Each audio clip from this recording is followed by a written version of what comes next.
तो सभी बंधुओं का एक बार फिर से स्वागत करता हूं मैं स्टडी टूम परिवार में। और आप सभी स्वस्थ होंगे, मस्त होंगे, अपने एग्जाम की अच्छी तैयारी कर रहे होंगे। आज का जो सेशन यहाँ पर रहने वाला है वो वाइवा क्लास के रूप में यहाँ पर आप सभी देख पा रहे हैं। वाइवा क्लास 4 यहाँ पे मैं लेने जा रहा हूँ। और टाटा 1613 जो ट्रक होता है हमारा, लोडिंग ट्रक है, ट्रक सेम एस मॉडल के टाइप का है। और लगभग फीचर्स जो एस मॉडल ट्रक होता है इसके टाइप के हैं। तो एस मॉडल आपके कई टेस्टों में मिलता है, तो एस मॉडल के बारे में भी आपको जानकारी होनी चाहिए। तो यहाँ पर मैं इसके बारे में आपको जानकारी साझा करूंगा। सबसे पहले तो जो ब्रांड है इसका नाम है टाटा 1613।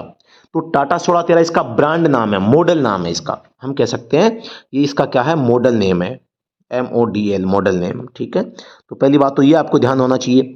अब इसका मतलब क्या है टाटा 1613 का, तो टाटा इसकी कंपनी है, 16 इसका टन कैपेसिटी है और इसकी 13 जो 134 HP के आसपास इसकी पावर होती है। अब जो टन 16 टन है इसके बारे में भी मैं बताऊंगा।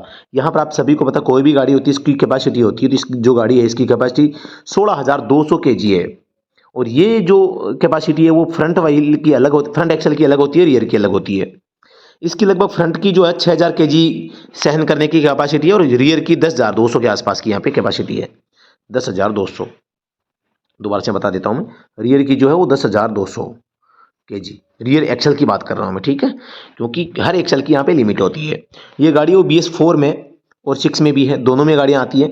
भारत स्टेज की बात हो रही है। भारत स्टेज हमेशा प्रदूषण से रिलेट करता है, आप सभी को पता होगा, और साइलेंसर सिस्टम जो होता है इससे संबंधित है। 6 सिलेंडर गाड़ी है, इंजेक्टर नोजल टाइप आप इसमें देखेंगे तो इंजेक्टर या नोजल पाइप भी 6 ही आपको नजर आएंगे। सस्पेंशन है वो सेमी एलिप्टिकल मल्टी लीफ है, सेमी एलिप्टिकल आधी मोड़ी हुई और मल्टी कई कई सारी जो है यहाँ पे मतलब लीफ लगाई गई है। इंजन कैपेसिटी की बात करता हूँ तो इंजन कैपेसिटी यहाँ पर 5,675 सीसी का है। और ये इसे हम लीटर में कहें तो लीटर में इसकी जो कैपेसिटी होगी इंजन की 5.5 लीटर कह सकते हो।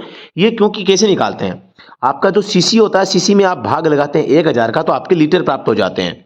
तो 5.675 लीटर इसकी कैपेसिटी लीटर में पूछे तो, सीसी में पूछे तो यहाँ पर आपको 5,675 बताना है। सीसी क्या होता है, क्यूबिक कैपेसिटी। क्यूबिक कैपेसिटी का मतलब है ये सेंटीमीटर स्क्वायर में होता है, सेंटीमीटर क्यूब में होता है, सॉरी। और ये इंजन के अंदर जो सिलेंडर होता है उसके अंदर जो सिलेंडर के अंदर का जो एरिया होता है, उस एरिया या उस मोटाई या जो छोटा मोटा जितना भी होता है उसको इस आधार मान के इसका जो सीसी है वो तय किया जाता है। इस गाड़ी में जो टायर हैं, कई लोगों मैंने यूट्यूब पे वीडियो देखी जो इनको इसको क्या बताते हैं, इसको देखो ऐसे बताते हैं 1000 गुणा 20 गुणा 16। ठीक है, अब उनको ये नहीं पता कि ये 20 क्या है, 1000 क्या है। ये 1000 नहीं है भाई, पहली बात तो जो भी बता रहे हैं मैं आपको बता दूं ये 10.00 है। ठीक है, तो 10.00 इसका मतलब है ये जो टायर है इसकी चौड़ाई है 10 इंच, ये हमेशा इंच में होती है, इंच में होती है। ठीक है, तो ये आपको याद रखना है। 1000 यार इतनी बड़ी वैल्यू कौन सी हो जाएगी बताओ, है ना। तो थोड़ा सा जो पढ़ा रहे हैं वो ध्यान दें भाई, बच्चों का ये भविष्य का सवाल है और गलत चीजें नहीं बतानी चाहिए। 10.00 का मतलब 10 इंच है। 20 इसका क्या होगा, डायमीटर होगा, डायमीटर, ये याद रखना है। डायमीटर दो चीजें हैं इसमें मेन, डायमीटर होगा। डायमीटर कहाँ से कहाँ होता है आप सभी को पता होगा, जो गोल पहिया होता है, एक इसके ऊपर टायर चढ़ा होता है, दो चीजें होती है टायर के अंदर। ठीक है, ये मैंने टायर बनाया है। अब देखो यहां से लेके यहां तक का जो भाग है ना, ये डायमीटर होता है। टायर का अंदर का डायमीटर है और रिम का बाहरी है, अंदर वाली रिम ऐसा समझ लो, रिम का तो बाहरी, टायर का अंदर का। तो ये जो 20 होता है ये भी इंच में होता है हमेशा, और ये डायमीटर होता है बीड से बीड तक। टायर में पूछे तो बीड से बीड तक। ठीक है, तो ये बीचों बीच होता है। तो ये टायर का, और ये 16 PR है, तो ये 16 प्लाई रेटिंग का टायर है। और प्लाई रेटिंग हमेशा गाड़ी के जो टायर है उसको, उसकी मजबूती को दर्शाती है। व्हील स्टड्स की बात करता हूं, यानी कि व्हील नट जो होते हैं वो इसमें 10 इसकी संख्या होती है। इसमें स्पिनर की बात करता हूं, स्पिनर लिख लो। स्पिनर की बात करता हूं तो 27 का स्पिनर इसमें आता है। हब बियरिंग बात करता हूं तो रोलर या टेपर बियरिंग इसमें काम में लिया जाता है। देखो बियरिंग दो प्रकार के होते हैं, एक बॉल बियरिंग जिसमें जो रूणे होते हैं गोल होते हैं, एक टेपर बियरिंग जिसमें इस टाइप से लंबे लंबे होते हैं भाई, लंबे लंबे ऐसे टेपर टाइप में यहाँ पे क्या है बियरिंग होते हैं। ठीक है, तो ये चीजें भी आपको ध्यान देनी है। आगे बात करता हूं, यहाँ पे बैटरी जो है इसमें 12+12 दो बैटरियां काम में आती है। 12+12 वोल्टेज की दो बैटरियां, इनको श्रेणी क्रम में आपको जोड़ना होता है, यानी कि प्लस वाली सिरे को माइनस वाले से जोड़ो तो फिर बाकी एक प्लस एक माइनस बचेगा, इनको आपको गाड़ी को सप्लाई दे दो। और ये 100 एम्पियर से 120 एम्पियर के बीच में हो सकती है। कोई भी गाड़ी होती है, जैसे छोटी गाड़ियां होती है तो छोटी गाड़ियों की जो बैटरियां 12 वोल्टेज की होती है, लेकिन उसकी एम्पियर पावर होती है वो 60, 65 या 75 तक होती है। हैवी गाड़ियों में 100, 120 तक होती है। अल्टरनेटर होगा जो बैटरी को चार्ज करेगा तो लगभग वो 75 एम्पियर का इसमें काम में लिया जाता है।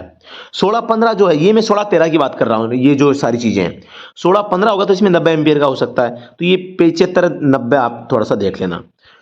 गियर सिस्टम इसमें 6 फॉरवर्ड है, 1 रिवर्स में है। स्टीयरिंग जो है पावर असिस्टेड हाइड्रोलिक है।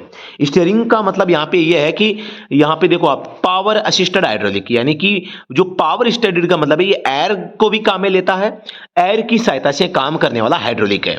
ठीक है, यानी कि हवा की मदद से काम करने वाला हाइड्रोलिक पावर स्टीयरिंग है, दोनों से काम करता है। माइलेज जो है वो 4 या 5 प्रति लीटर यहाँ पे आपका किलोमीटर हो जाता है। मैक्सिमम स्पीड 102 किलोमीटर प्रति घंटा है। ब्रेक की बात करता हूं तो एयर ब्रेक है, एस कैम टाइप है। आपके जो ब्रेक होते हैं, सभी साथियों को मैं बताना चाहूंगा, जो कई गाड़ियां जो होती है इनमें क्या होता है, जो ब्रेक शूज होते हैं तो इसमें एक एस, यहाँ एस लगी होती है। जैसे इसको हटाओगे तो मतलब कि ये ऐसे, अभी ये खड़ी है तो ये एस टेडी हो जाएगी, तो ये दोनों एक साइड से, तो ये वाला भाग तो इधर को करेगा और ये वाला वाला भाग है वो इसको फैलाएगा दोनों साइड से। एस केम जो होती है वो इनको फैलाती है। ठीक है, तो मैं थोड़ा सा ये भी चीजें बता रहा हूं आपको। ग्राउंड क्लियरेंस है जो ग्राउंड और गाड़ी के बीच में 259 mm के आसपास है, और आप इस mm को इंच में देखना चाहते हैं तो 25.9 इंच हो जाएगा अभी। ठीक है, इंच में आप mm को इंच में, ये सॉरी सेंटीमीटर हो जाएगा। GVW की बात करते हैं, ग्रोस व्हीकल वेट है, अधिकतम वेट जो इनका हो सकता है वो 16,200 किलो केजी होता है। फ्रंट एक्सल वेट की बात करता हूं 6,000 हो जाएगा, रियर का 10,200 हो जाएगा। कोई भी गाड़ी होती है फ्रंट का और रियर का मिला के ग्रोस व्हीकल वेट बनता है। केबिन है वो फुल फॉरवर्ड है, यानी आगे इसका निकला हुआ है। आगे बात करते हैं यहाँ पर डायमेंशन के बारे में। अब आगे इंजन ऑयल की बात आ जाती है। इंजन ऑयल है वो SAW 15W40 काम में आएगा। 14 लीटर आता है और 36,000 पे आपको बदलना चाहिए। सर्विस इसकी 36,000 पे है। गियर ऑयल जो होता है वो 80W90 है और 7.5 लीटर आएगा और 72,000 किलोमीटर पे बदला जाता है। रियर एक्सल ऑयल जो होता है वो डिफरेंशियल ऑयल को ही रियर एक्सल ऑयल बोल दिया जाता है, जो कि SAE 85W140। ध्यान से, गियर का 80W90 है और डिफरेंशियल का 85W140 है। 85W90 भी काम में ले लेते हैं। ठीक है, तो इसकी जो कैपेसिटी होती है 14 लीटर की होती है। 72,000 पे आपको बदलना है। ब्रेक क्लच ऑयल जो होता है .3 या .4 का ग्रेड का होता है, लगभग 1 लीटर आता है। पावर जो स्टीयरिंग है इसमें जो कौन सी ग्रेड का आएगा, पावर जो स्टीयरिंग है इसमें डेक्स्ट्रॉन सेकंड डी, ये एक प्रकार का ब्रांड है, ऑयल का ब्रांड का नाम है भैया, या ATF ब्रांड होता है या TQ ब्रांड होता है। 3 लीटर के आसपास आपके पावर स्टीयरिंग में आता है। कूलिंग सिस्टम जो होता है इसमें 24 लीटर आपकी इसकी कैपेसिटी है और आपको कूलेंट और पानी का रेशियो 1.1:1 इसमें रखने का ये रिकमेंडेशन कर रहा है मैक्सिमम। ये मैक्सिमम है भाई, इससे ज्यादा आप रेशियो नहीं कर सकते कूलेंट का पानी के साथ में। ठीक है, तो इससे कम भी कर सकते हैं। कूलेंट और जो आपका पानी होता है इसका जो रेशियो, आप कूलेंट 1 लीटर और पानी 3 लीटर भी रख सकते हैं। ठीक है, 1-3 भी कर सकते हैं, 1-4 भी कर सकते हैं, 1-2 भी कर सकते हैं और 1-1 भी कर सकते हैं। और ये जो कूलेंट होता है लगभग आपको या तो 2 साल या 3,20,000 किलोमीटर जो भी पहले हो उसमें आपको इसको चेंज कर देना चाहिए। बाकी जो टॉपअप होता है, टॉपअप आपको प्रत्येक 10,000 किलोमीटर पे करना चाहिए, 10,000। ठीक है, तो ये ध्यान रखें भाई आप। फ्यूल टैंक का जो कैपेसिटी है वो 225 लीटर है भाई, 225 लीटर है। 16-15 की बात करता हूं तो यहाँ पे 300 लीटर है। जैसे जैसे मॉडल बढ़ेगा तो जैसे जैसे कैपेसिटी भी बढ़ती है। सर्विस टाइम जो है वहां पर फर्स्ट सर्विस है 2500 से 3500 के बीच में, सेकंड सर्विस है 8500 से 9500 के रूप में, थर्ड सर्विस है 17,500 से 18,500 के बीच में।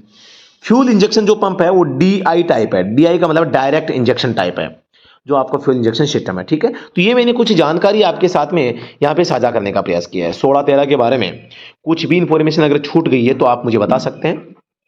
तो आज के सेशन में सभी का एक बार फिर से मैं मोस्ट वेलकम करता हूं study at home driving school में। और आप सभी को यहाँ पर फ्री वाइवा क्लास जो है आपके एग्जाम के दृष्टिकोण से आपका हित को ध्यान में रखते हुए, क्योंकि कई बच्चे ऐसे होते हैं जो हमारा जो पेड कोर्स है वो ज्वाइन नहीं कर पाते हैं, तो उस कोर्स को ज्वाइन नहीं करने के बहुत ही लिमिटेड बच्चे वहाँ पे ज्वाइन हुए, तो हमें लगा कि यार यहाँ पर इसकी बजाय तो हमें फ्री में यहाँ पे यूट्यूब पे आपको पढ़ाना चाहिए, ताकि भाई वहाँ पे बच्चे 15-20 बच्चों ने यहाँ कोर्स ज्वाइन किया है और यहाँ पे फिर ऑडियंस यूट्यूब पे ज़्यादा देख रही है, तो ज़्यादा लोग देखें वहाँ ज़्यादा फायदा है। तो इसलिए हमने यूट्यूब पे आपको फ्री कोर्स कराने का फैसला लिया है और आपको कंप्लीट यहाँ पर करवाएंगे। तो इन क्लासेज की जो PDF है आपको हमारा जो व्हाट्सअप ग्रुप है, टेलीग्राम चैनल है, दोनों का लिंक वीडियो के डिस्क्रिप्शन में वहाँ पर आपको मिल जाएगा। तो जो भी साथी तैयारी कर रहे हैं आप जरूर इन हमारे इस सेशन को लाइक शेयर और कमेंट करें।